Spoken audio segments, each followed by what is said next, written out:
Cette nuit, Donald Trump pourrait accuser l'Europe et l'OTAN d'être lâches, estimant qu'ils ne l'ont pas suffisamment soutenu. Il pourrait même relancer la menace d'un retrait de l'OTAN, tout en sachant que cela nécessite l'approbation du Congrès. Il affirmera aussi que la situation dans le détroit d'Ormuz ne concerne pas directement les États-Unis d'Amérique et que c'est aux Européens d'agir s'ils veulent sécuriser leur approvisionnement en pétrole. Trump pourrait annoncer que la guerre contre l'Iran, qui dure depuis 1 mois, est en train de se terminer. Il annoncera que tous les objectifs militaires ont été atteints, qu'il a gagné, qu'il a tout détruit. Il va même détailler ce qu'il a accompli en Iran et ce qui reste à faire. Ensuite, il devrait évoquer une fin rapide de cette guerre d'agression pour les troupes américaines, une manière de rassurer et calmer l'opinion publique aux États-Unis. Sa prise de parole intervient alors que 2500 Marines américains supplémentaires sont envoyés dans la région. Certains à Washington DC pensent que ce déploiement vise à rassurer les électeurs et les marchés financiers inquiets à cause de la hausse des prix de l'énergie et du blocage du détroit d'Ormuz. Mais politiquement, la situation est difficile pour Trump. Bon, certains évoquent une possible annonce d'invasion terrestre. Mais quel intérêt de le déclarer ce soir, alors que c'est déjà ce qu'il répète depuis des semaines? Je ne vois pas trop la cohérence là-dessus. Je juge qu'il y a trop d'éléments qui montrent que Trump cherche une sortie de crise, malgré le fait qu'il ait lancé une guerre d'agression avec l'entité il y a 32 jours.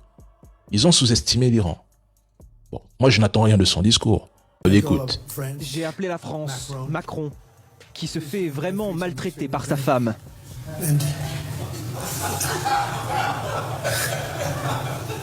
Il est encore en train de se remettre d'une droite dans la mâchoire. J'ai dit, Emmanuel, nous aimerions beaucoup avoir de l'aide dans le Golfe, même si nous sommes encore en train de laisser des traces historiques, de neutraliser des mauvaises personnes et mettre hors d'état de nuire des missiles. Il rappelle simplement au président Macron qui refuse de s'engager à ses côtés en Iran qu'un vrai leader ne se laisse pas dominer même symboliquement par sa femme en public.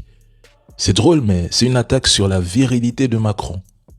Donc pour Trump, Macron manque d'autorité. Et pire encore, il ne cesse de répéter depuis des mois que le président Macron est faible en politique et que sa parole ne pèse pas dans les grandes décisions géopolitiques. Donc en gros, Trump lui dit ce soir que si tu ne tiens pas ta femme, comment peux-tu tenir ton pays? Du genre, regardez ces Européens prétentieux qui nous font la leçon sur les droits des femmes, le féminisme, l'égalité.